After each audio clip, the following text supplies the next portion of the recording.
Everybody, in the absence of a chair for TTAC, I'll basically be handling chairing for TTAC. I might tag team it with Keith Station, chair of RPAC. So we called a joint meeting today of both the regional planning and the transportation technical advisory committees. I think I just saw a ninth person walk in for TTAC. Hi.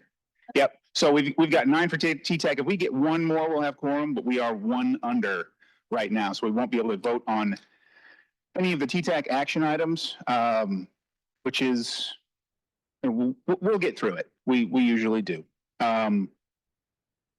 So the first thing we want to go through is, well, I guess I'll officially call the meeting to order at, sorry,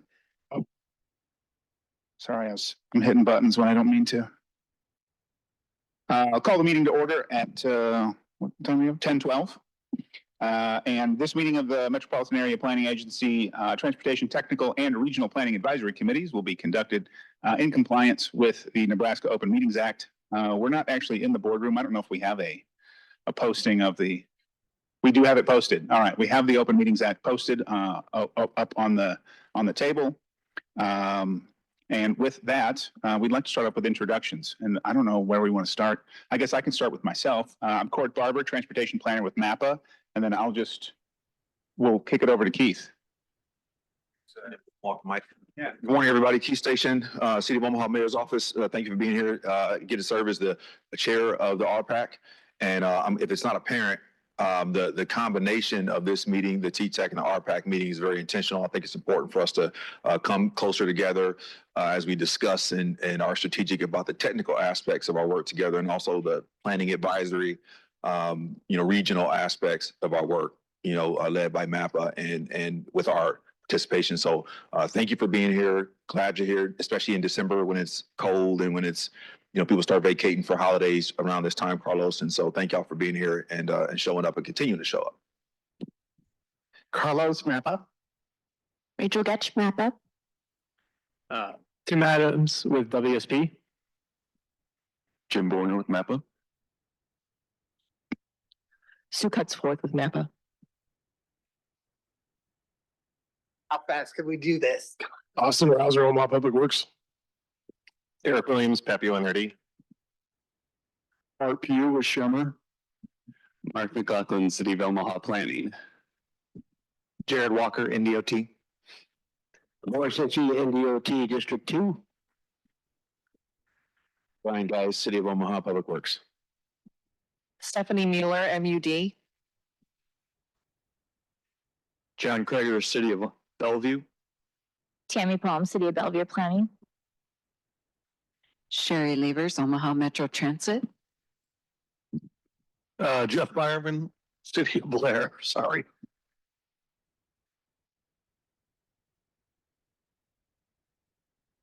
Chris Gibbons, City Council Bus Community Development.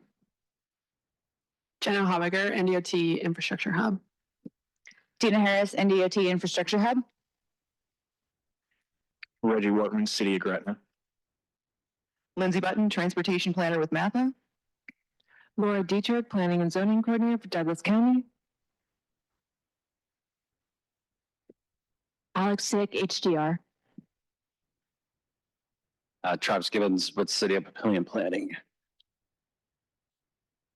Helen Corrigan with MAPA. Saul Lopez, MAPA.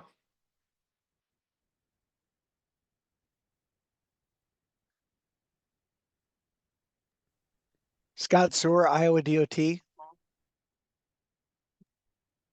Hauschenberger, Transportation Planner with MAPA. Laura Heilman, MAPA.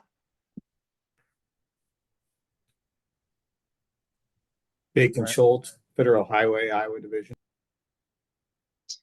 Dan Carpenter, Benish.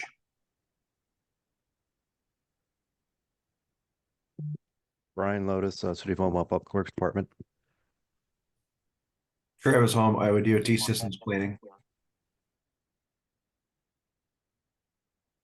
Owen Stuckey, Metropolitan Area Planning Agency. Matt Cox, Council Bluffs Public Works. Andy Wicks, Council Bluffs Public Works. Jeff Spies, Chair of the MAPPA Housing and Development Committee.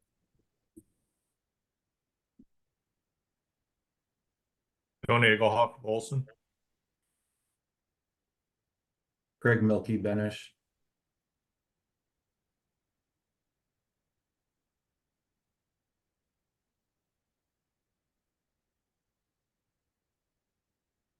Everybody. I did a quick recount while everybody was introducing themselves, and we do actually have quorum for TTAC, so we will be able to vote on action items. We are just at 10. So next up, first item is a TTAC action item, approval of the minutes from the October 18th, 2024 meeting. Asking for approval. Do we have a motion? Got a motion from Austin and a second from Morris. All in favor? Any opposed? All right, motion carries. Oh, actually, hang on a sec. Let me grab a pen. I want to make sure I'm writing this down. Pardon me, Keith. Oh, yeah. Yep, and so for RPAC, we do not have quorum today, so we will approve the last meeting's minutes at our next meeting. So TTAC beat it, y'all. Yeah. Now, for those in the room, raise your hand if you are a member of the TTAC, please. Okay, and raise your hand if you're a member of RPAC. Very good. Raise your hand if you're a member of both. Okay, all right. Okay.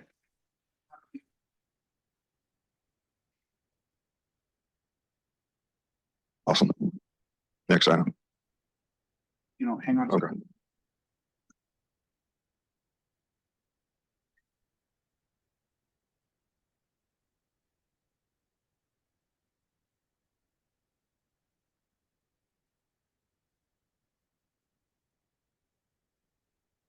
We got all the introductions of the folks online, right? Looks like there's 18 people joining us virtually. Did everyone introduce themselves or drop their identity in the chat? Oh, I can check the chat. Hang on a sec here. Yeah, I think we all went around that are virtual. Awesome. Thank you. Oh, there was a question about it being posted on YouTube. It will be after the meeting. It will be posted up on YouTube. All right. So moving on. So the next three items are going to be TTAC recommendations to MAPPA's board. So this will just be TTAC voting items.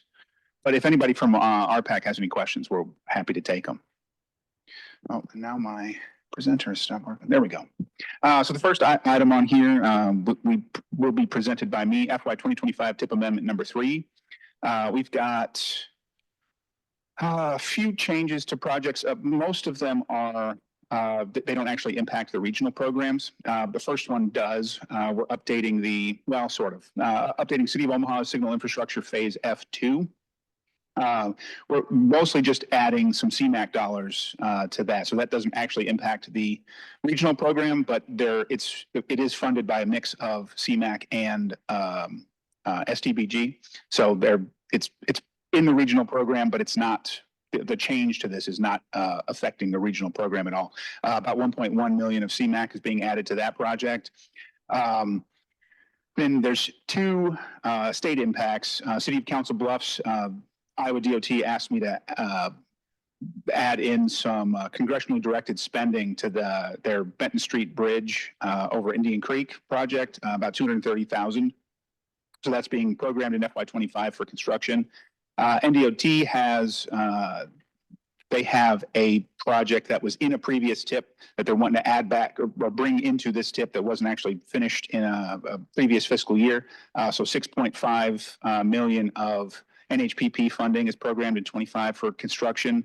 Adding in City of Omaha Signal Infrastructure Phase G1 CMAQ project with some funding programmed in 25 for preliminary engineering, NEPA, and final design, and then a little bit of additional CMAQ in 26 for the same purpose, and then 4.1 million of CMAQ in 2027 for construction. And then two NDOT projects have been removed from the TIP. They were obligated in FY 2024, so we're pulling them out. They don't need to be in the program. Questions on this amendment to the tip? Hearing none, do I have a motion to approve or recommend approval of the amendment? I would make a recommendation for approval. Yeah, I would love to have that recommendation from you, Scott, but I can't actually take a recommendation or a vote from somebody who's online. Okay, not a problem. Sorry about that. I appreciate your enthusiasm. I think we've got a motion from Austin. Do we have a second? Brian, a second from Brian. All in favor? Opposed? All right, motion carries. Thank you.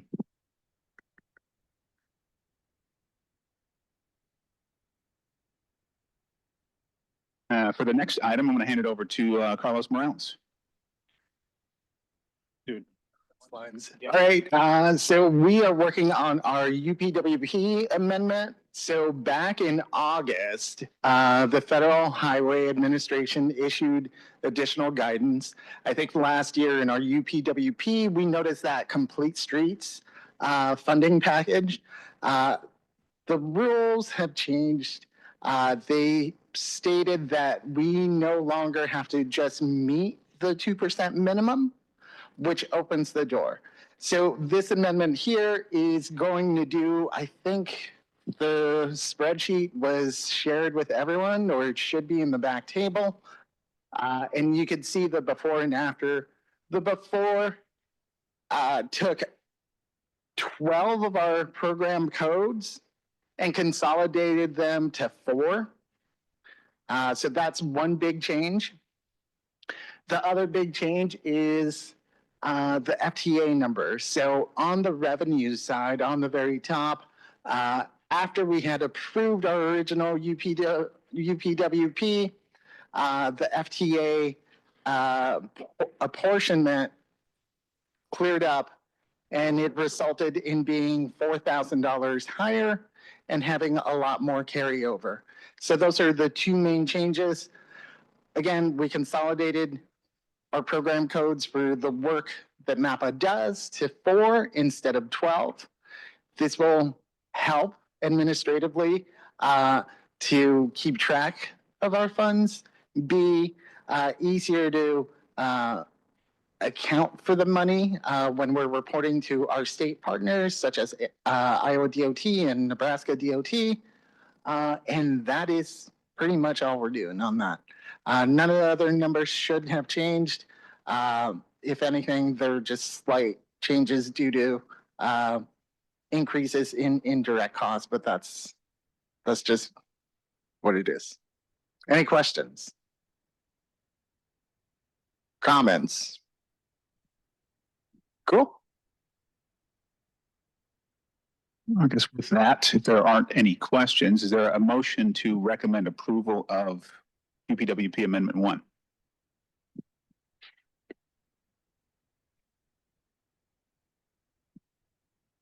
I can give you guys some time if you want to look at it a little bit longer. Got a question in the back? Oh, no. Oh, a motion. Oh, okay. Who? I can't see all the way back there. Motion to approve Terry Hawk Moak. Yeah, sorry, it's a TTAC agenda item. Yeah, any the RPAC members won't be able to make motions and vote on the TTAC item, sorry. Thank you, Eric. We got a motion from Eric. Is there a second? Morris, thank you. All in favor? Any from TTAC opposed? Motion carries. Thank you.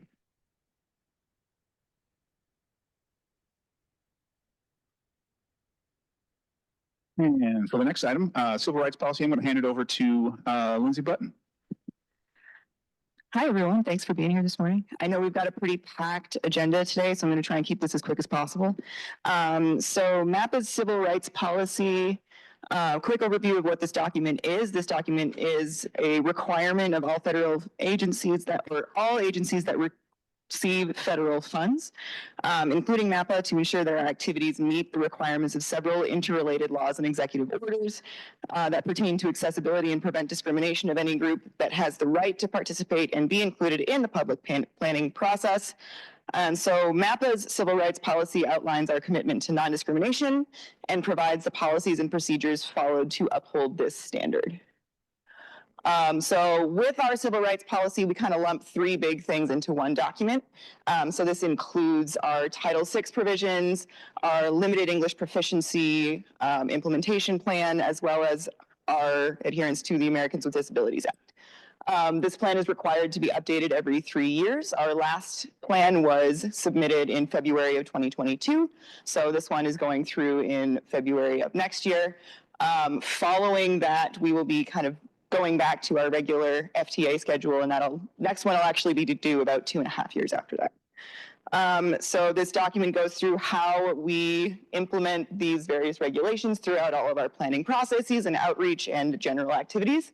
And it also provides a complaint procedure and form process for Title VI and ADA complaints that we may receive as an agency. Quick update since the last policy. There's a lot of demographic snapshots in this document, so those were all updated with more recent data and information. It was also brought into alignment with updated guidance that we received from both Iowa and Nebraska DOTs, just to make sure that we're meeting all of the requirements from those agencies. And then for MAPA actions specifically, we are looking to update our complaint form and make sure that that is not only available in English, but Spanish as well, and turning that from a printout Word doc into kind of a more easy to access form of some type, be that an Adobe fillable form or just an online Google form or something of that nature, to make it a little easier for people to submit those if they feel the need. We're also going to explore translation options for the MAPA website. Our website is currently in English only. There are a lot of updates and upgrades for technology these days with translation buttons in the top corner. So we're going to try and take a look at that and see how we might be able to implement that across the website at large. And then we're also looking to develop a more formalized staff training program for all three of these pieces of legislation. We currently do it on a bit of an ad hoc basis, and we do have a lot of really good resources available from NDOT that we utilize, but we kind of want to look at that again and see if we can't make something that's a little more MAPA specific. So a part of this policy update comes along with our committee demographic survey. So the last time this was issued was in 2021. And what this survey looks to do is kind of evaluate our committee demographic makeup. So we will be looking to send this out, I think, either today or early next week to all of our committee members. That includes all of you. So TTAC, RPAC, as well as our board, our finance board, Heartland 2050 subcommittees, and a bunch of other groups like that, so that we can get a snapshot of the makeup of our committees. And this is part of our reporting requirement for this updated policy. So when you guys see that link come your way, if you could please participate, that would be fantastic. We do have the QR code and the link up there right now if you feel like doing it now and want to save yourself some time later. That's move the thing over the QR. Oh, the talking. I see what you mean. Okay. There we go. Now it should work. Now the QR code should work. For those online, it was covered by one of our Zoom menus for a minute there. So the survey is confidential and shouldn't take any more than 5 minutes. All the questions on it are optional. We do encourage you to take as many of those questions as you feel comfortable with, but there is always that option to not complete if you feel you do not want to. The results will be reported in aggregate with no identifying information. As you can see in that top right corner, that's kind of an example of how this data was presented in previous years of having issued this survey. So a quick timeline for this policy update. We spent the summer and early fall drafting the update to the policy, which involved reviewing the existing policy, updating those demographics, as I mentioned, and bringing in alignment with new guidance. November and December now we are presenting to our committees. So this went before RPA, which is the regional planning affiliation in Iowa that we manage in November. Today we're bringing it to TTAC and RPAC, and next week we'll be bringing it to the board. And then following weeks to our Heartland 2050 Equity and Engagement Committee, as well as our Coordinated Transit Committee. Public comment is going to be open ideally at the board meeting next Thursday, December 12th, and that will run for 25 days until January 6th. when public comment will be closed, and we'll be examining any of those comments and incorporating them into the planning document as appropriate. And that is also the time frame that we will close the committee demographic survey, just so that we can get those stats updated and implemented into the plan. And then it'll be finalized at board in January. So January 23rd is the board date for that. And then adopted by our RPA policy board in February. So for more information, there's the website up there that kind of gives a little bit more background on the civil rights policy. You can also access our previous policy, so the one that ran up until 24. And yeah, draft policy and comment form will be posted on December 12th. We did send the draft around to TTAC for your review, so if anyone has any questions, comments, or concerns at this time, we'll hear those. I don't know if they did go out to RPAC. Keith, you were mentioning that you would want those distributed. Yes. Yes. Yeah, that'd be great. Key Station, RPAC, City Hall. So if you, I know that this was sent to TTAC members. If this could be pushed out to RPAC members, that'd be great. Yep. And I got a couple more questions. Perfect. Okay, so first, even though this is a TTAC item Yep. right now, all folks present can ask questions as well Absolutely. as folks online. Okay, 100%. good. And so what do we learn today? So if you're online, you can't vote, but you can ask questions and participate. And also, RPAC members can't make a motion or vote on these issues, but Yeah, we can and to clarify, the discuss. only action that we're requesting from TTAC today is a recommendation that the board open public comment period next week. On the 12th. Got it. Okay. So just a question, what would be, or do we know, what would be a good response rate for the demographic survey? The demographic survey? Yeah. So what would be a good response? There are a number of responses. Number of responses. So we're going to send it out to all of our committee members. So ideally, it was. The link was on the agenda that got sent to everybody. Oh, okay. So the link was on the agenda that went out to everybody. So everybody should have access to that draft policy is what Laura's just clarifying here. In terms of response rate, I think last time we got about 30%, which was pretty good. So, I mean, I always want 100%. I know that that's not realistic, but as high as we can get it would be fantastic. Awesome. Great. Any other questions? I got a mic. Does anybody else have any other questions?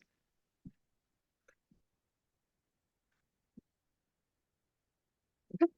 So seeing none, I guess we would request a motion to recommend opening public comment period to the board for next week from TTAC. Austin Rouser moved second. We have Chris seconding. Perfect. All in favor? All opposed from TTAC? Seeing none, motion carries. Cool. Thank you guys so much. Appreciate your time. There was a question about getting the slide deck afterwards, and yeah, I can email the slide deck to anybody who would like it. So I'll make sure to do that. Okay. Oh, we're not on there again. All right, and then from here on out, it's just discussion items. If anybody has questions on any of these, you can raise your hand and we'll give you a microphone. So first up on here is Safe Streets for All project selection criteria. I'm going to hand it over to Tim from WSP, and he'll talk you through it. Sweet. All right, agenda up here. Okay, so if anyone doesn't remember me or new here I'm a new face anyone, I am Tim Adams from WSP. I'm the project manager for the consultant side of the team, managing the CSAP Comprehensive Safety Action Plan and outreach component. We also have a team that is helping with the data analysis side, which a lot of that work we've presented and is largely complete. We're just coordinating to wrapping up a lot of these things. But what I'm talking to you here today is about our essentially is the project selection criteria and how that's been coming together and what that's going to be looking like over the next couple months to a draft plan in January. So, Safe Streets for All. I'm not going to go into what things are about this. We have a great website if anyone wants to get caught up on what is Safe Streets for All, the work we've done prior to this, and I'll discuss a little bit of that, but I'll be jumping right into it. But previously we've met 3 other times, and we talked about the overview of the project itself. Again, we went over that data analysis piece, which if you go to mapacog.org, and on the Safe Streets webpage, they have a link to the whole data analysis platform that you can use, play around with, see the crashes, the high priority network. Then last time we met with you all, we talked about the best practice and policy review, the things we're looking at there, and that's coming to a conclusion. There'll be appendix about all that we looked into, and also those recommendations making into the plan. And then today, the project prioritization and a lot of those recommendation pieces. Well, the next meeting is kind of those policy and strategy recommendations, where these are the things that, what are we suggesting to build based on the most severe injury intersections and segments that were identified. And finally, we'll come back for the presentation of the final plan. So that's where we are in our timeline. As you can see, we have in the next month and a half, we're going to be coming to a draft plan. So we have a long tail to take in a lot of comments and to make sure this is where we want it to be. So jumping straight into it, the project prioritization. So when I say project prioritization, it's three main things that go into prioritizing projects across the entire MAPA region, which is Sarpy, Douglas County, and the incorporated communities in Potawatomi. First of all, they're based in the high priority network. And I'll get into showing a quick map and what we accounted for the high priority network. And then we had to come up with, well, what are we suggesting at those locations? And because that will help with the priority, because how we decided to prioritize is based on a benefit to cost ratio, which is at the bottom there. We could have done this a different way, and we just simply give it a safety score. We look at, we just want to calculate if this is the most severe, if this is the worst offending intersection in the entire region, it has the worst fatalities there, maybe that'll flow up to the top. But what if there's not much, like something we can't do? Maybe it's an educational thing. We went for, let's propose a solution on a planning level that has an associated cost. And then the benefit would be the societal benefit of reducing those crashes by a certain amount. So I always pick out a roundabout as a good example. Roundabouts have, on average, a 65% crash reduction overall, right? So if there's 10 crashes, we expect to reduce 6.5 of those crashes in whatever time frame that was. And then we quantify those benefits, which I'll get into in a bit. So there's those three pieces to it. So the high priority network, again, this is highlighting before that three things went into this, and you can grab that website off of there or visit MAPA's website to grab it.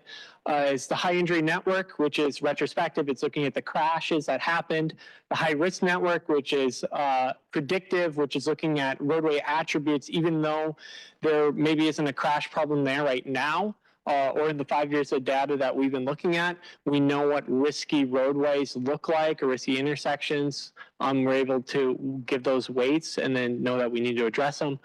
And then the community survey network, which is we send a survey to the region to ask them to where do you feel most unsafe? Where do you see problems commonly?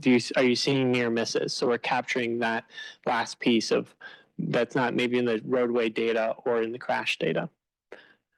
So we take that and then we apply these countermeasures. These are just a lot of pictures, and I'll get into what these are. But lo and behold, there's a lot of things we can do at intersections, segments, mid-block crossings, pedestrian bike improvements, rural and highway, behavioral countermeasures, educational things. So we put together what we're calling a toolbox. A Vision Zero toolbox is kind of what we're calling it right now, but a safety toolbox. We built these out for other communities, specifically Omaha Vision Zero. But we've also expanded on it, added more categories. We've added more columns to give this more weight. And on it, this is actually, we've added another column here as well to give a typology of the types of crashes these countermeasures would typically address.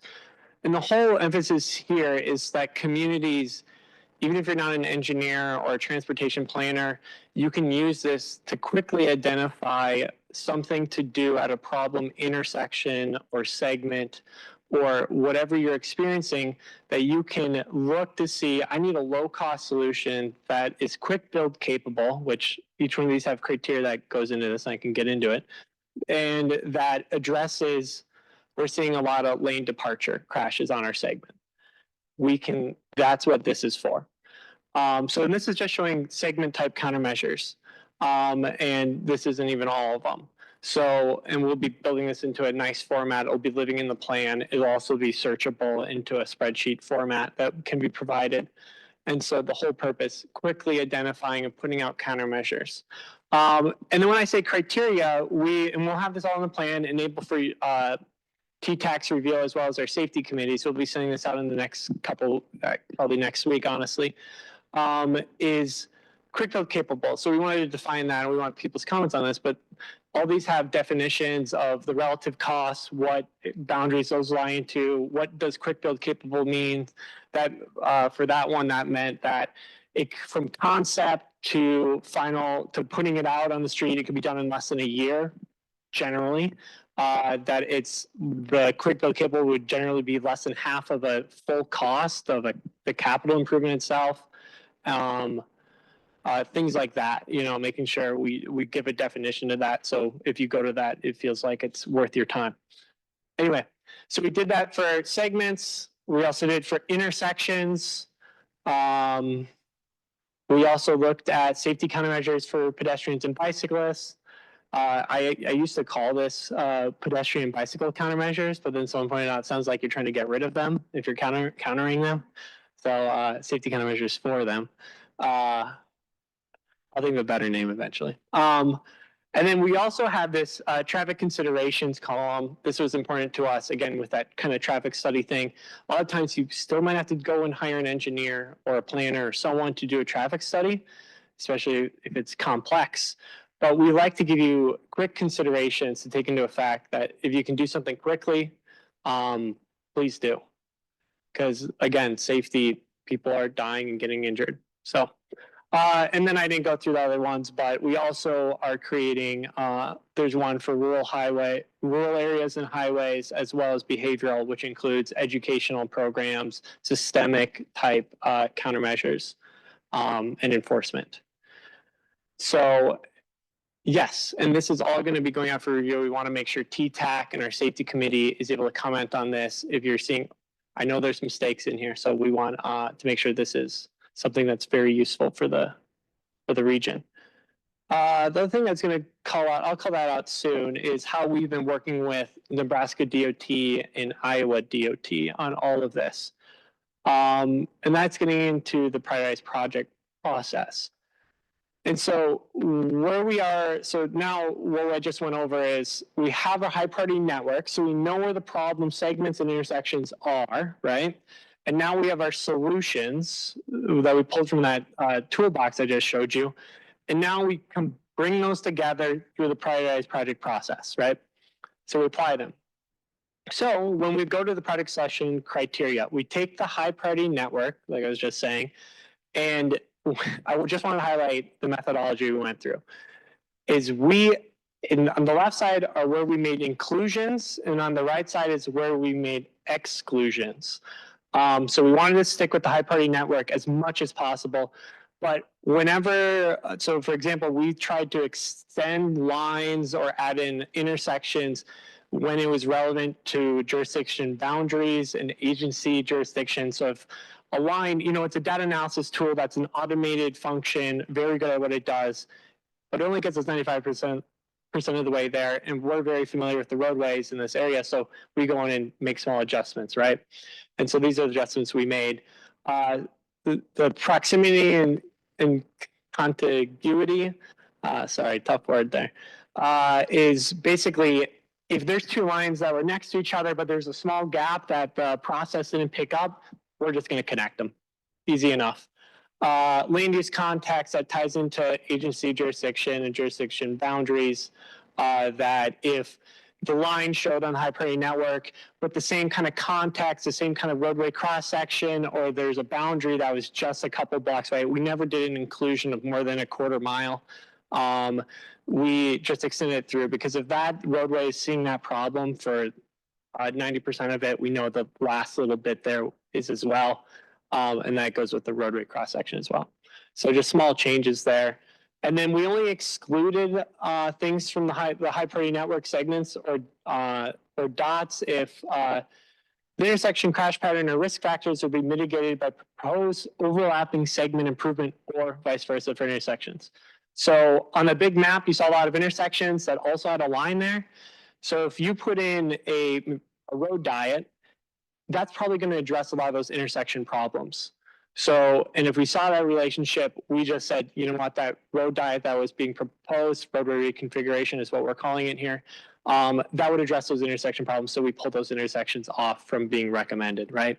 And the same thing going for if you did a roundabout corridor, the intersection improvements would improve the roadway condition itself because people would be slowing down in between the roundabouts on that segment, right? So we don't need to do anything to the roadway then because we address the intersections along it. So that's what that means. If there's any limiting data of the high injury network or high risk network, so this was just like something that it got popped up and it maybe shouldn't have recently constructed or modified. We didn't want to make any recommendations where there's dedicated funding or it was in design. Because that's already going to get done and the data will wait for a rendition of the plan, 5 years from now to see how that performed and maybe a recommendation would still come for that. And then prior intersection point features, not technically an intersection. There was a couple places where an overpass we thought there was an intersection there and the system did, but it was an overpass. So that was a lot. I probably shouldn't have gotten all that. We have limited time, but this is the big thing here. Again, this is in draft. This is going to, after the toolbox goes out for your review, we are setting up a review platform for TTAC and our safety committee and our jurisdictions to look at is you'll be able to go into this GIS platform and zoom in, look at what the countermeasure was, the crashes that were there, what we're saying, and we want your comments. Hey, Tim, I really don't think this would work there. But we're taking a first stab at all of this. And basically, we have prioritized 752 intersections and 550 miles of roadway, which respectively in the region that we're looking at makes up 2.7% and 7.8% of the total intersections and roadway miles of the whole region, right?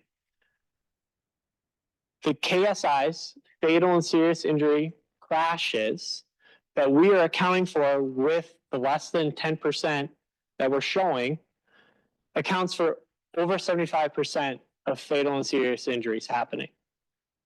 So that means we have a representation ratio of between 10-to-1 and 30-to-1 based on these recommendations here, right? So that means we're really getting, what it says here is we have limited resources. We're trying to get after the problem as much as we can. And we're directing them at the highest priority areas. And I say here at the last one is we have a potential reduction of at least, this is at least because, and I'll get into the NDOT and Iowa DOT methodology here, is we took the most conservative crash reduction we could because we wanted to make sure we met the same methodology that NDOT uses for their HSIP project prioritization and Iowa uses for theirs, as well as US DOT. So we did a lot of work that we did 3 different scenarios for if you're going after different kinds of funding, you can look at the benefit to cost ratio to see if a project would be competitive. And we had to back off on our crash reductions. So for a roundabout again, I said 65% for overall crash reduction, right?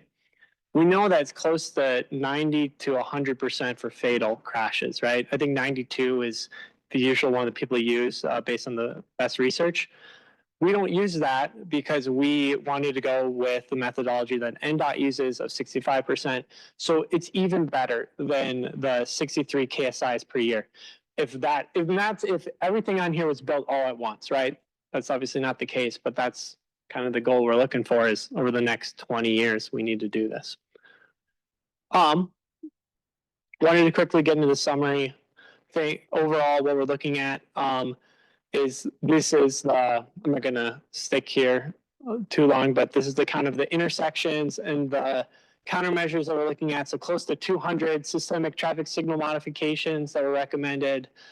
Curb hardening, that's a type of traffic calming, 200 of those, a lot of roundabouts. I will point out RSA improvements, and that pops up on the segment countermeasures here, is RSA and improvements. We use this category to basically say, this is a planning level study that's going for a region wide. And a lot of times we don't know what to do. These are very complex intersections and corridors.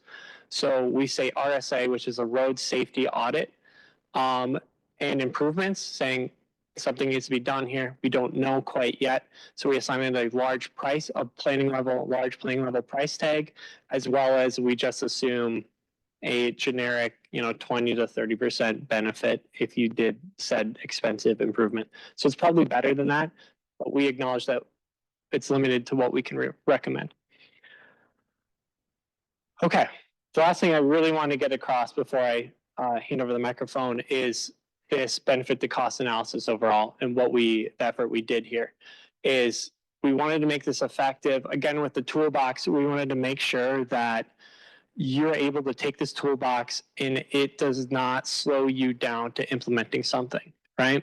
Same thing went for the benefit to cost analysis, is we want to do as much as the work ahead of time for you, that you know what your competitive projects are. And just like the toolbox, you might have to do a traffic study, and you still might have to do some work with submitting grant applications or HSIP. But we want to make sure you know right away what's going to be competitive, what you can get money for your communities. And so we did interviews with both NDOT and Iowa DOT and looked through all their documentation, as well as US DOTs. And we looked at how they're assigning crashes to intersection versus segments.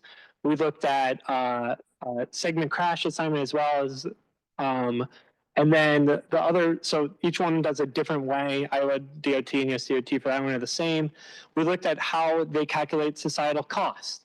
Each one does it a different way, and DOT's typology based. They average it out based on likelihood of a certain crash type resulting in a fatality, so their costs get averaged out. Iowa DOT splits the difference between serious injury and fatality, so they use their methodology for that, as well as US DOTs, right? And so at the end of here is each one of these roadways and intersections are going to have a different benefit to cost ratio based on the methodology that was calculated, but we did it for the entire region. We gave every single one of them 3 different BCRs, depending on where you're at. And the last one here is cost. I'll just point that out, that these different methodologies look at different types of costs for like getting grant their funding. But overall, they like Iowa and NDOT will pay for the whole project, but when you do their BCR, they only want you to look at construction costs. So we had to take that into effect as well. It's kind of blurry, but all we're showing here is the types of countermeasures just before the count we showed you. Now we're looking at the average BCR, and these have gotten updated over the last week. But you can see that all-way stop conversion, massive benefit to cost ratio of like 200 to 1. Because in the places where you recommend it, it's so cheap to do. All you're doing is converting a 2-way stop control to all-way, and it has like a 30% crash reduction overall. So really something easy to do, highly effective. So we'll be summarizing this as well later. This is for segments, curve delineation modifications. We only had 24 of these in the entire region, but it's simply putting up chevron signs, high friction pavement modifications. People know that they're going off the curve. Really cheap thing to do, but really severe crashes that are happening at those locations, right? So really high benefit to cost ratio. And then I just wanted to show some comparisons of the different methods, US DOT, Iowa DOT, and NDOT. And you can see that US DOT has the lowest on average BCR for the region. And that's because of the total cost thing we were talking about earlier, is they look at close to double, 50% or more of the cost than the other 2 methods. So with that, I probably went too long. I just want to highlight next steps.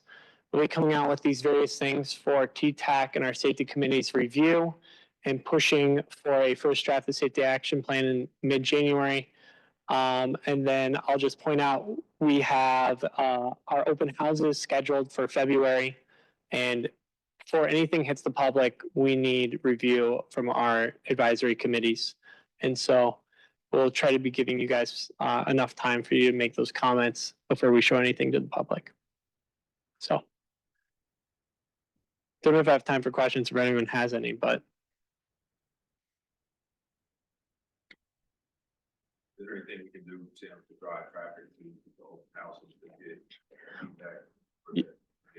yeah, absolutely. So Laura and her team. Repeat the question, sorry. How can we drive traffic to these open houses? So Laura and her team at MAPPA are working closely with one of our subconsultants, HDR, and Kristen and her team. They're putting together a really big engagement plan, and we're sending out flyers. We're going to do the internet, I heard that. Social media, but websites. Yeah, we're going to make a huge push. We're also looking at compensating engagement type things of providing possibly childcare and food at these events to really push people to come to these to really get their feedback. Yeah.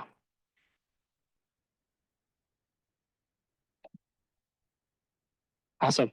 Thank you very much. Questions? Thanks. Thanks, Tim. All right, so next up, we've got another discussion item around Nebraska's infrastructure hub. Jenna Haberger with NDOT is going to come and present on the hub. I'm going to hand it over to Jenna. Thank you so much. Good morning. Thanks for having us. My name's Jenna Haberger. I'm the new planning manager for our NDOT infrastructure hub, and this is Dina Harris, our program specialist, also for the infrastructure hub. Clicker. Thank you. Oops, went backwards. Sorry. Okay. So before we start, I just want to take the opportunity to thank Director Kramer and the Governor's Office for spearheading the work and funding they have put together towards the infrastructure hub that ultimately will help aid local agencies with the discretionary grant process. I know MAPPA is very familiar with the discretionary grant process. You guys have done a lot of projects, and so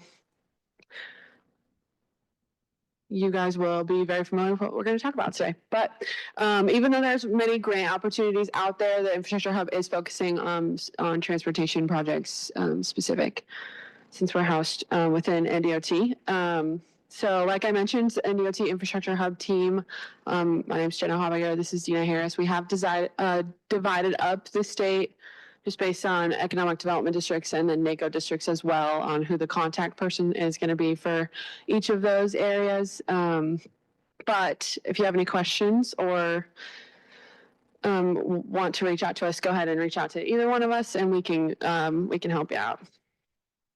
So what is the Nebraska Infrastructure Hub? The primary aims to bridge the gap between local needs and federal funding by providing centralized resources, expertise, and support.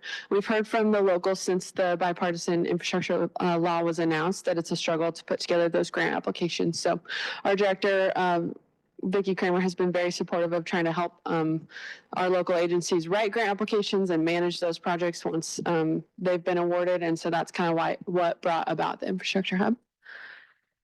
Here is just a graph. This is available on our website, but just kind of a closer look at the NDOT awarded discretionary funding that we have so far. The top one's going to be the types of grants. Obviously, that red one's that congressionally directed spending. I've gotten a little more of that here in the state. And then the next highest one's the RAISE. And then there's that Safe Streets for All program as well on there. And then the bottom graph is just going to be by year how much money the state's been awarded.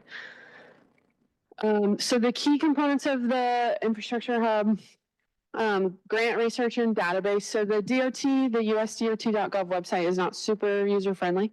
I'm sure a lot of you have been on there and are aware of that. So NDOT developed the grant pairing portal, which I'll walk you through a little later in the presentation. And the portal results are very high level. So your project may be matched with multiple grants that obviously aren't all going to be the best fit. And so we have some next item technical assistance. We have 2 on-call consultants available to assist with that grant writing and then maybe help you determine which discretionary grant would be the best fit for your project. So we do have HDR and High Street on our on-call. and they both have notice to proceed now. So kind of getting kicked off with a few projects that we've been reached out to about. We do have $2 million in state cash available to write those grant applications. So there's no local match for that. It's fully state funded to kind of help those communities develop a grant application. We've heard a lot of, we don't even have the money to put together a grant application and then have it, not be awarded. So that's, we have that $2 million to help with that issue that we were hearing. And then we also have High Street currently working on kind of a scorecard we've people coming to us with project ideas to kind of help prioritize those projects, since we do have currently only $2 million to write those grant applications, like which would be the best candidates for that. And then we're also working on finding ways to get some more funding for that. Next key component is just the project development support. So like I mentioned, 2 full-time employees dedicated to the hub. Partnering and networking, so just using our partnerships to strengthen grant applications, whether that would be to bundle projects. We've got, bridges across the state that have the same types of problems, need the same types of repairs. We can put those into one project, one grant application to kind of make a more attractive package to the US DOT when we're submitting those. And then a big focus in Nebraska is to not just be going after those construction dollars. So the planning grants, which I'm sure you guys are aware of, are a great opportunity to use those federal funds to help design your project, come up with accurate cost estimates so that we can go after those construction dollars. Nebraska does rank 49th out of 50 states in applying for and receiving grants. So we're trying to obviously get us off the bottom of that list. Data and analytics, so that's just providing support to enhance those grant proposals. And then finally, monitoring and evaluation. And we know it's not an easy process even after a grant has been awarded. And so NDOT is available to help manage that grant, running it like a regular federal aid project through our office. I was previously a local project coordinator, so I'm very familiar with the federal aid process for projects. And so those the discretionary grant projects will be coming through the infrastructure hub. Now we'll be managing them as project coordinators through that design process into the bid letting. And then NDOT can also help with the financial piece. As you might know, the money isn't available until the grant agreement is signed. And so NDOT can kind of be a cash flow to get consultants on board, get started before that grant money comes through. Okay, collaboration. So we've been reaching out just to these groups, economic development districts, local public agencies, NACO. We've met with the League of Municipalities, and then railroads and utilities. Just trying to collaborate to help bring grant money to the state. And specifically economic development districts. We know you work closely with your counties or member communities and have a pulse on the needs in communities. Maybe there's somebody here that needs this type of work, somebody over here that needs this type of work. They're not talking to each other, but they're both talking to you. That's a great opportunity to maybe put together bundling some projects together. And so we know that you guys do grant writing for member communities, and we're not here to step on your toes, take that away, or interfere with anything you already do, just to provide a resource to improve transportation in the state. So like I mentioned, we did divide the state up by area. So NACO districts, we've divided by NACO districts first, just because that's who we're going to talk to first. And then we kind of tried to match up the economic development districts here. So you should have received an email with that information introducing myself. If you didn't, let me know and I can get you my contact information. But if you have any questions, I will be the area representative for MAPA. And then I'm going to walk you through our Infrastructure Hub website. If I can get it to work here. Is there a mouse? Does this click? Oh, okay. Switch. Perfect.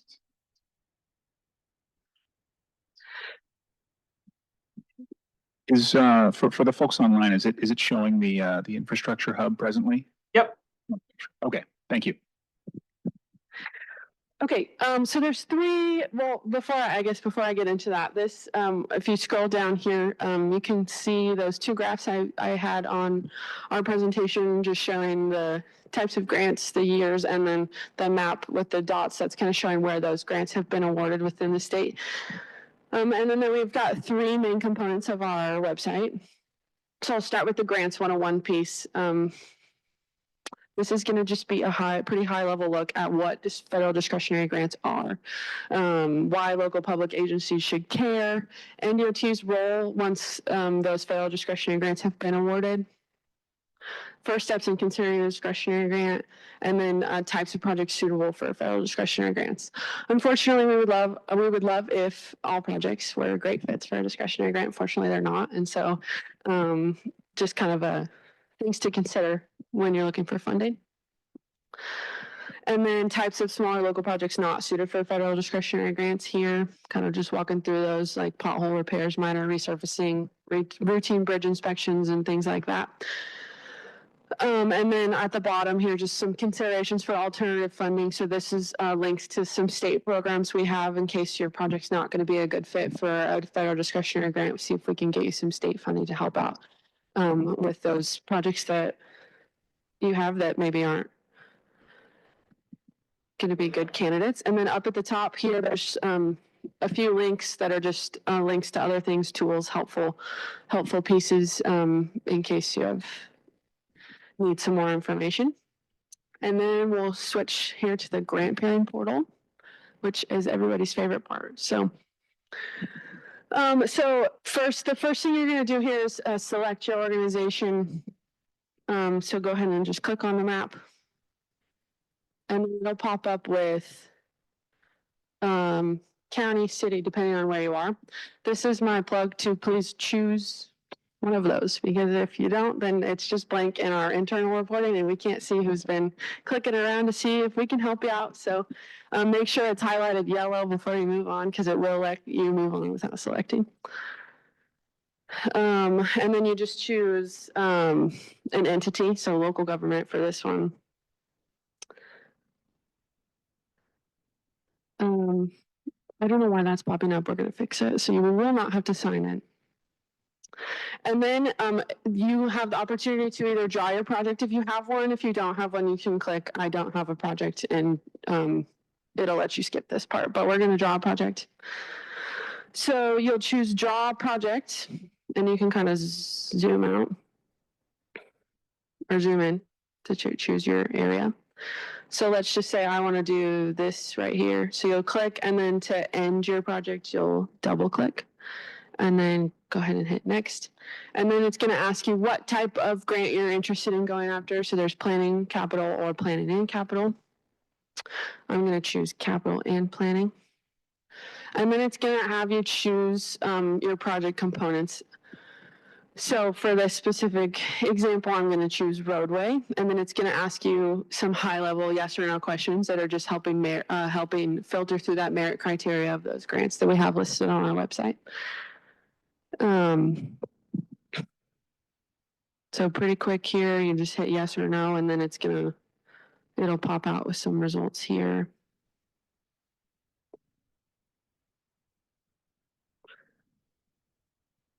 And then you can also choose if you have more than one component of your project. If there's a bridge on your roadway, you have a culvert or stormwater management thing you want to add. If there's a pedestrian facility, a trail you want to add to your project, you can click more than one thing, and it'll ask you the questions that follow with those. So say yes on this one, we're going to have a trail. And then it's going to ask you to estimate your activity cost, just because some of those grants obviously have a minimum.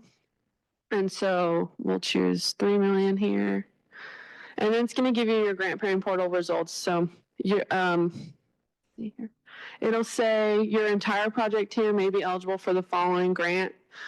And then if there's some other ones that maybe pieces of your project are eligible for, so roadway obviously is going to pop out with some other options that maybe aren't as good of a fit but could also apply.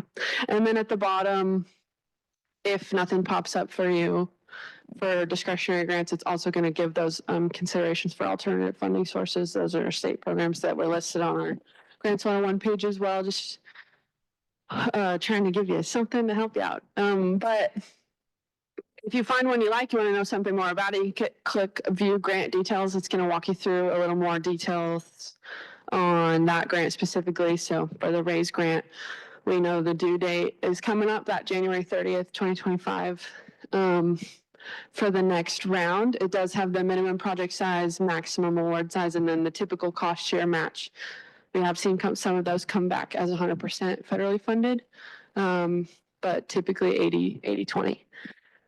And that's going to be, and then you can kind of scroll down and learn some more about the grant if you're interested. So that's kind of our grant parent portal. Like I said, pretty high level.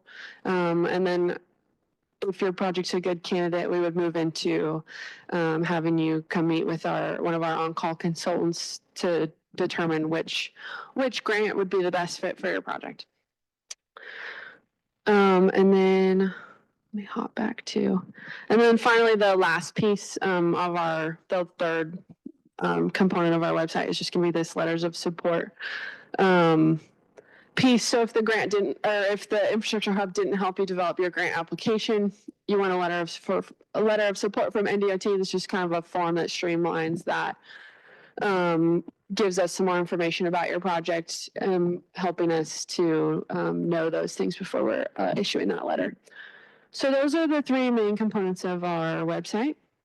And then, sorry, back. Oop. At the bottom here, there is a place you can subscribe for updates. So we do send a monthly email that just kind of has some information, like, hey, congratulations, this community received this grant. These are the upcoming due dates we know about. We got this new NOFO, just some general information from the infrastructure hub. So if you want to sign up for those updates or encourage your member communities to do that, that's where you can do that. How do I switch back to the PowerPoint? Oh, it should be up top. Is it All the way to the left, yeah. That one. Okay. That's it. Awesome. Thanks. Okay.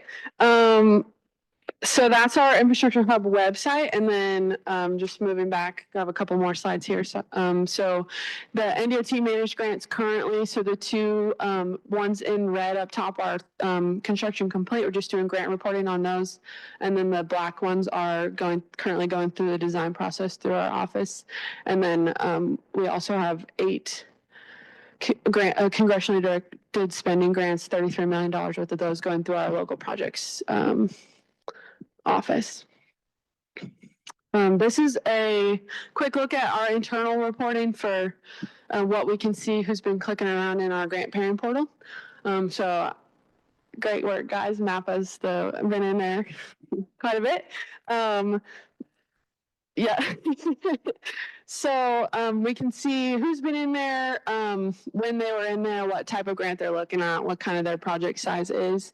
And then over up there is just what types of projects people are looking at. So this gives us the opportunity to kind of reach out. Like if you guys aren't reaching out to us, that gives us the opportunity to reach out to you and ask if you need any help, if we can be of service. And then this is just kind of a look at our stakeholder coordination, what we've been out to do.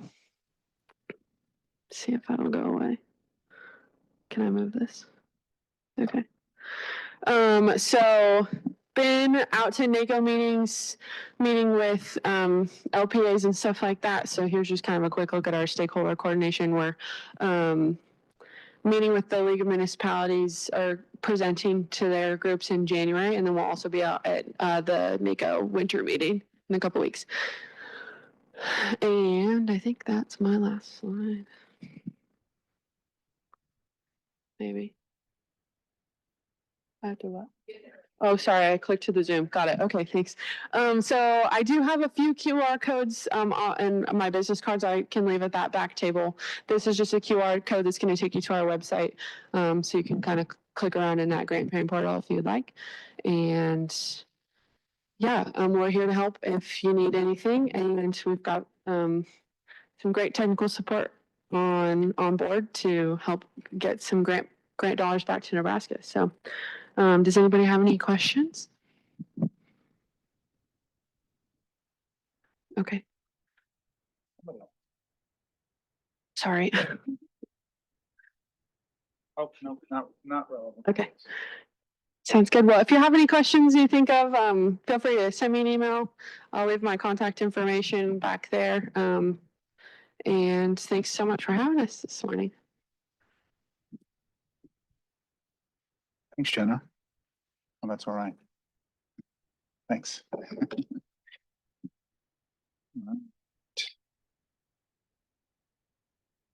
Oh, we're still not in there. There we go.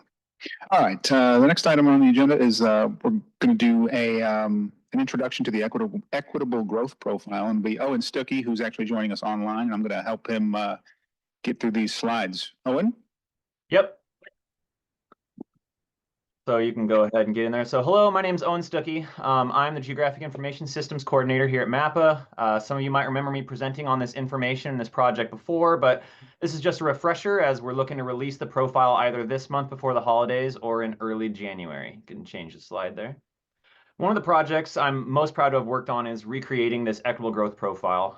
The Heartland 2050's Equity Engagement Committee partnered with PolicyLink, the University of Southern California's Program for Environmental and Regional Equity, and many local organizations to produce a report that analyzes current data in demographics, economics, education, employment, industry, health, and access, and then presents strategies for equitable growth in the region.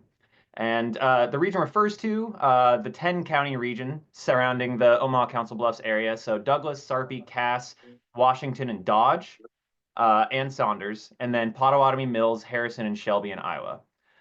Like I said, we're going to do this in 2025. So the profile illustrated the region's changing demographics, showed how different groups were faring in the local and regional economy, and described what could be done to reduce inequality and steer the region towards equitable growth.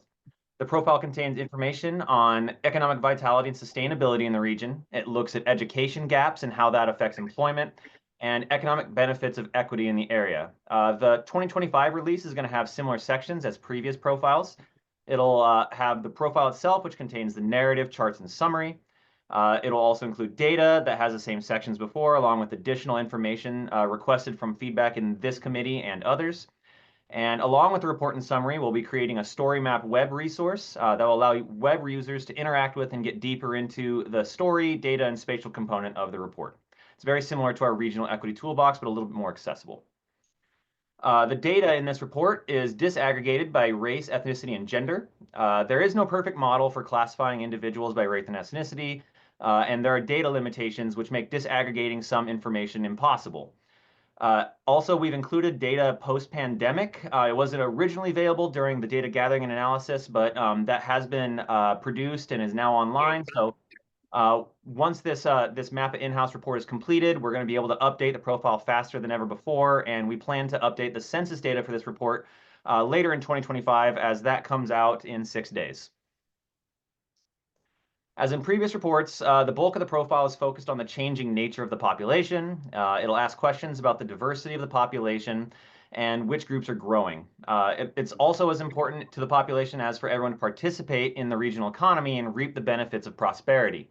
We have categories like inclusive growth, full employment, strong industries and occupations, readiness, health and wellness, youth preparedness and connectedness, and finally, the economic benefits of equity. This chart here looks at what the current percentage of people of color by county is in 2020. What stands out to me here is the exponential growth of people of color in Dodge County, although this graph may be a little bit deceiving. It's showing percentage of total county population, not the total people of color population. Dodge County will pass Sarpy in percent people of color, but not total population is basically what that means. So in the last report from 2016, Harrison and Mills counties were all at 100% people of color growth already. 75% of population growth in the region from 2000 to 2020 has been from people of color. By 2050, it's projected that about 41% of the region will be people of color, with 20% being Latino.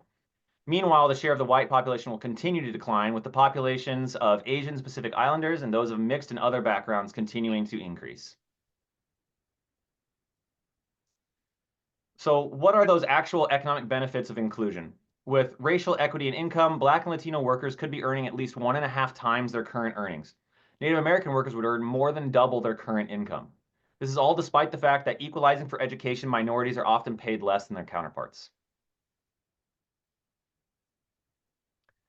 Finally, this is what the equity gap totals up to in the region. You can see that in 2010, that equity gap was $4.02 billion, and it has increased in the past 10 years to $5.86 billion.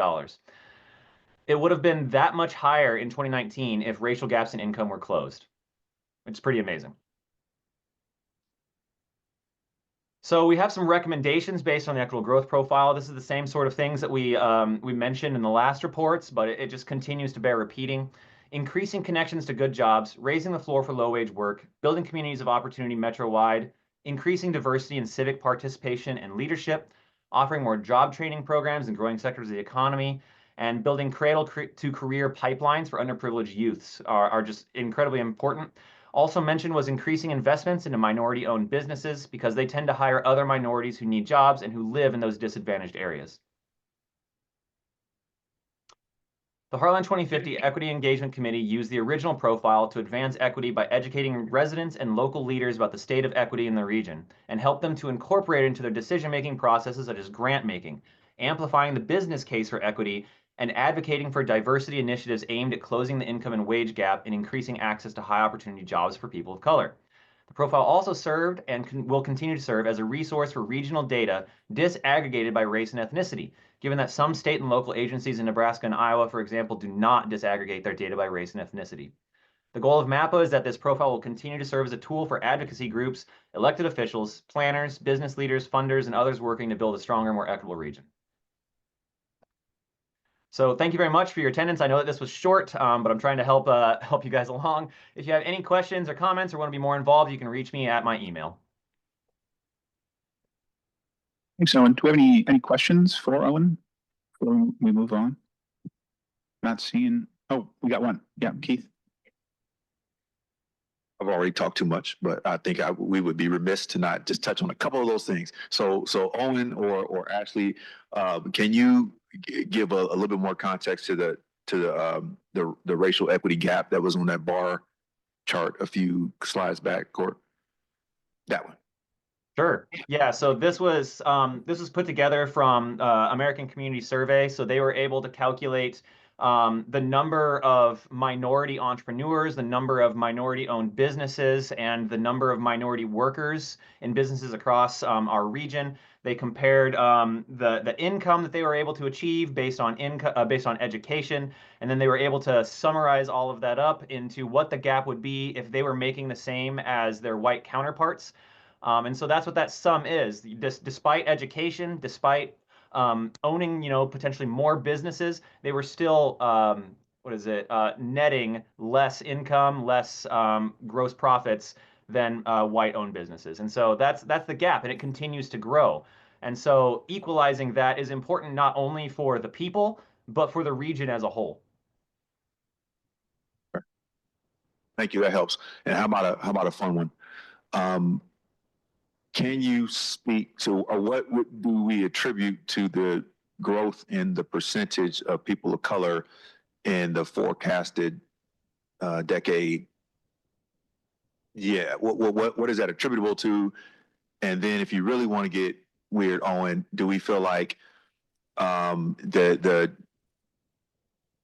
transition in presidential leadership will lead to any fluctuation in that or any nuance in that? I don't want to get into a political discussion, but I'm just wondering if that will factor into what these projections look like.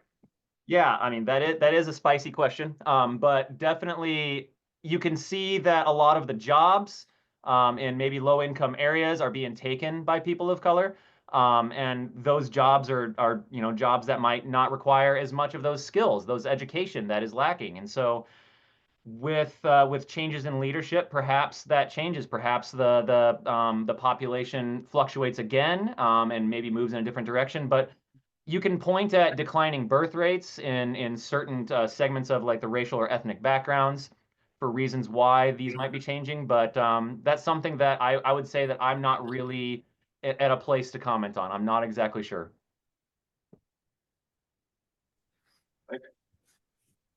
Hey, Owen, I've got a question.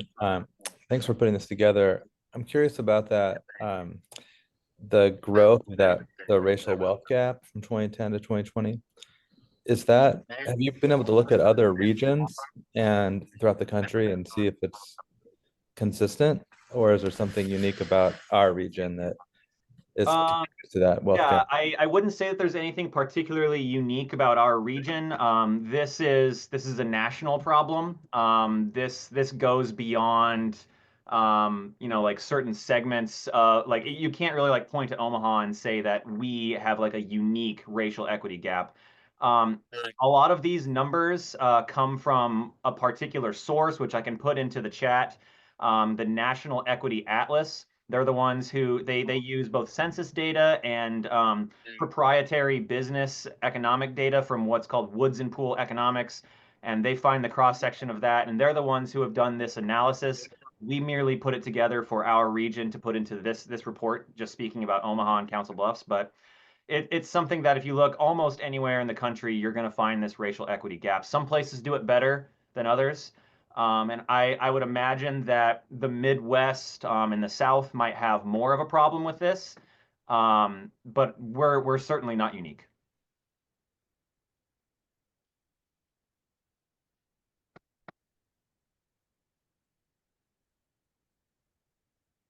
Any other questions? One other thing I would, I guess, like to note is that this data that we have, we've put it all together and we've put it onto our ArcGIS Online, which is accessible to the public.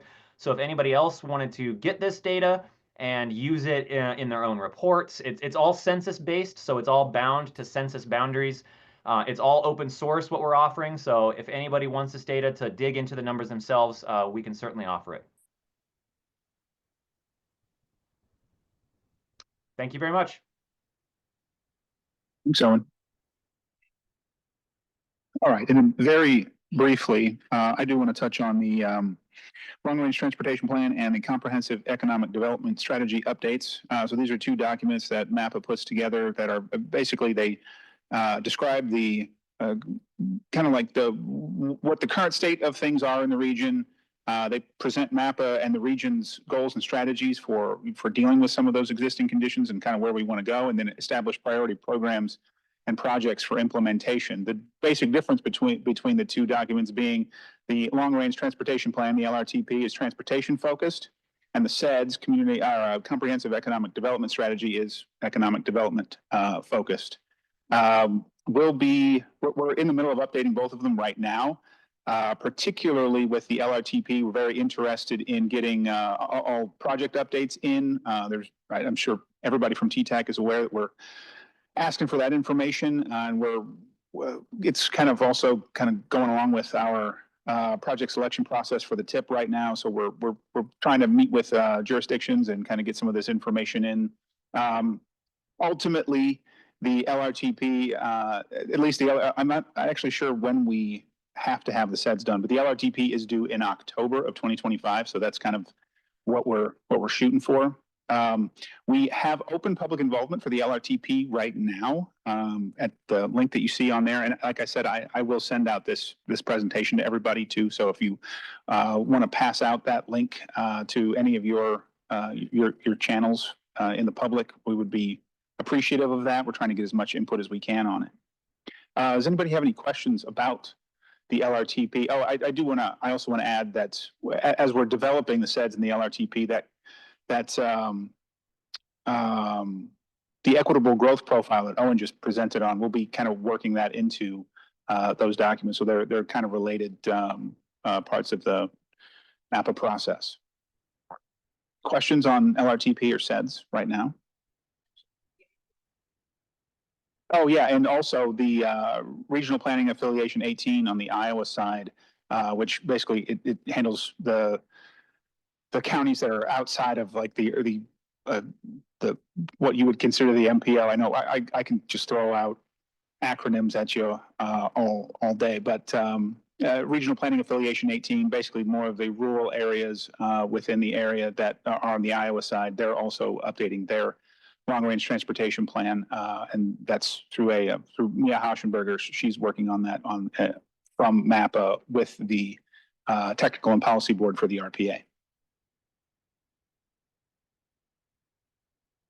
All right, not seeing any questions. I'm going to move on. We would like to give anybody from the public who would like to comment an opportunity to do so now. If you're online, you can drop a comment in the chat. You can raise your hand. You can just yell at me if you'd like to. But anybody who's here from the public, if you've got a comment, let me know. Not seeing any. I'm going to move on. Then for member agency updates, this is something that we typically do at TTAC. We usually throw time permitting on here. So, and I know we are at, or possibly even over, we're a minute over the 90-minute time. So I guess I would leave it up to TTAC if you've got items that you want to discuss or to bring up with the committee. I don't know if we can go through one by one if you want to throw your update out. It's just we want to be respectful of everybody's time, and if you don't have anything immediate that you need to share, I suppose you can hold it. But if you do have something that is important to bring up, if you want to raise your hand, we can run a mic down to you. Can we do our MAPA ones first? We'll just roll. Oh yeah, that'll be fine. MAPA does have a few updates, so I'm going to pass it to Laura. Thanks. I'll try to be quick with ours. Oh, I actually don't know what this one is. Well, that's usually for TTAC. Just keep going. Okay, we'll go back if we need to. We just wanted to invite everybody to next week on Tuesday, December 10th at Blue Sky Park Bar and Patio. We are inviting everybody to attend our Heartland 2050 December social. It's just a great way to kind of network and meet with some of our implementation committees. So RPAC does oversee the work of those implementation committees, and our chairs like Ashley and Jeff, who's online, are hosting this for us. It's a great opportunity to get to meet some of those committees and potentially join some new members, but it'll be fun. There'll be some bowling and food. You are also invited next week as our Council of Officials. That will be next Wednesday, December 11th over lunchtime. We're holding that in Bellevue at the Beardmore Event Center. And we'll be hearing from Offutt Air Force Base, who just had a great announcement last week about bringing a new wing to the base, as well as the Chamber just talking about how we are coordinating with the base in a variety of ways to make that stronger for the future and more resilient. Registration is still open. You can also show up at the event if you would like, and we can take payment there. We also were awarded, I don't know if maybe Carlos wants to or somebody else, but do you want to chat on this? Say something about it real quick. Yeah, a few months ago, we brought this to, I don't remember if we brought it to RPAC, but we definitely brought it to TTAC that we were going to apply for a prioritization process pilot program grant through USDOT, PPPP. We asked for $2 million, and they decided that we could have it. So we've got $2 million. It's 100% federal, so there's no local match. We'll be starting, we have to get a grant agreement through USDOT and everything like that. So all that will have to come first. But we were awarded the funding, and we'll start working. We'll probably have an item on the next TTAC agenda, kind of talking about what that's going to look like, because we'll want to use TTAC as kind of like the primary steering committee for developing this. And so that there's more to come. Just we got $2 million, so that's now we got to decide how we're going to spend it. And that, yeah, I'll be more excited about it. There was only 10 million awarded this year, and we got the full maximum award amount of $2 million. So that was great. But also, Mike wanted me to mention, so we are in the process of developing our LRTPs right now. This process will be in place for the next iteration of our LRTPs, which will happen in 5 years. So this is ahead of that next update. There are also, as most of you know, applications open for federal transportation funding, both through our TMA or MPO area in blue there. Those are due on January 17th, and we've got a URL there. Again, just put your projects in, work with our transportation team. They're happy to match you with the right grant funding. We also have applications open for RPA 18. And here's a handy map that you could have used 2 seconds ago. And that's the yellow area here, the Harrison Shelby non-urban Potawatomi in Mills County in Iowa. Those applications are open through almost the end of January. We send out a annual member survey every year to our city and county members, just to ask. It helps develop our budget and work plan for the upcoming fiscal year. So we are just launching that today. It's a short survey, about 10 minutes, really helps us determine what programming and what funding we are working towards in the next fiscal year to support all of our members. Here is that URL and QR code. We'll also send this out to you via email as well, but we're just got it ready for you today, this morning. That'll be open until mid-February, till Valentine's Day, because you love us so much. 2024 annual report. I left a QR code here. There are some copies in the back if we haven't pushed one on you already, but it's a really great review of our work in the past year, and we've done a lot of great work. So feel free, you can download it here at the on the website, or take a copy in the back, and we can always get you one if there's not any left. We also brought a few calendars. We've got our large format calendars that you all love so dearly. We did bring a few smaller 11 by 17s if you'd like some of those. If you need more for your office, we will bring them and deliver them to you before the end of the year. Just let us know how many you want, and we'll bring them.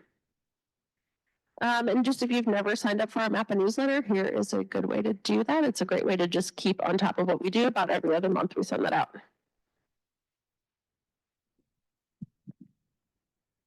Thanks, Laura. And I'm gonna bring the mic down, and I'll offer this to any of the TTAC members if you'd like to give an update. I'll start up here. Austin, you got anything for the group? Yeah, just real quick, because Lindsay asked me at the first of the meeting, we will be opening the Baby Bob Bridge sometime before our next meeting. So that's exciting news for us. Should be, Hawkins said, before Christmas. We're projecting December, so hopefully they make that. And exciting news. Go take a walk. It'll be cold. Take your coat. Eric, you have anything? No? Bring it down. Morris, you want to? We've ended a lot of time. They're not done. They're done for the winter. Okay. The only other thing is 192nd. We're gonna try to, at least north of Dodge Street, separate traffic and open up a ramp here or there. Okay. That's it. All right. Jared, you got anything? Mark? Finished up our first section of public engagement for our comprehensive plan. So over 3,000 participated in the survey, and we had some really strong open houses. So thank you all for your input. And I think, Sherry, you got, all right. I think that's TTAC. Keith, do you, I don't know if RPAC usually does. Yeah. Hand raise. I got you over there. Hi, everyone. Ashley Turner. I'm chair of the Equity and Engagement Committee with RPAC. It's not really like an announcement, and I just wanted to shout out Jeff Spees. He is my co-chair for our joint committee, and he will be stepping away next year to prioritize some family time, but he's just been very instrumental in a lot of the stuff that we've been able to accomplish and do. So I wanted to just shout him out at the meeting. I know he's online and not here in person, but shout out to you, Jeff.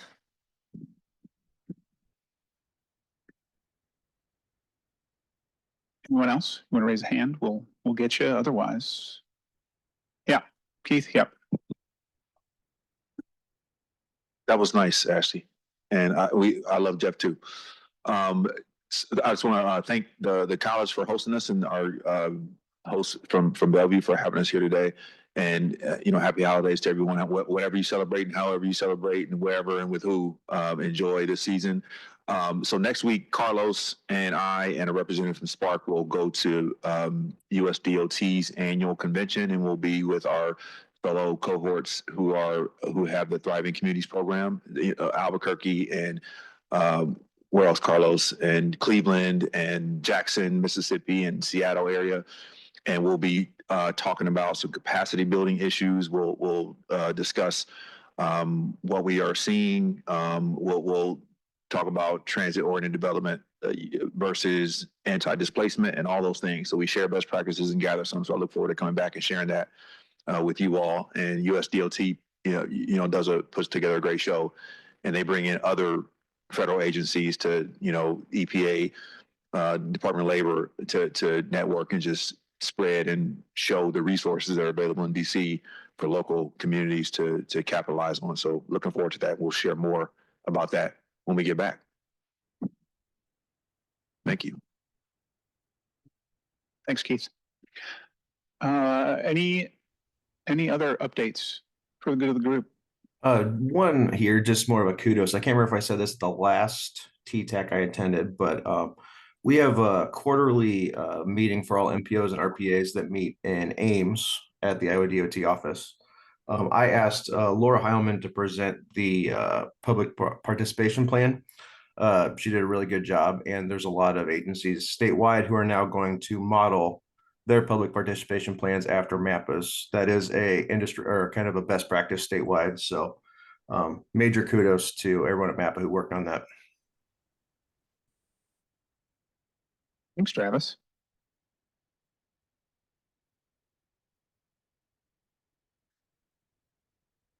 We did. You were out. I tried to give you the mic. Well, with that, I suppose, do we have a motion to adjourn? Unless we have, there's not any actual additional businesses there. We just talk about the next meetings, but I don't know if there's slides in there. I don't think there are. There are. Cooking, food and coffee. Yeah, there are. There's pastries and coffee, just across this way. If anybody wants to grab something on the way out, please do so. I think there's more than enough in there, so please grab something on the way out. Motion to adjourn. Austin, and a second. Oh, I don't even know if Morris. All right, then we are adjourned at 11:42. Thanks for hanging out with us. I know it was a little bit longer than usual, but we appreciate being able to give you all of this information and about all the stuff that we're working on. Thanks, everybody.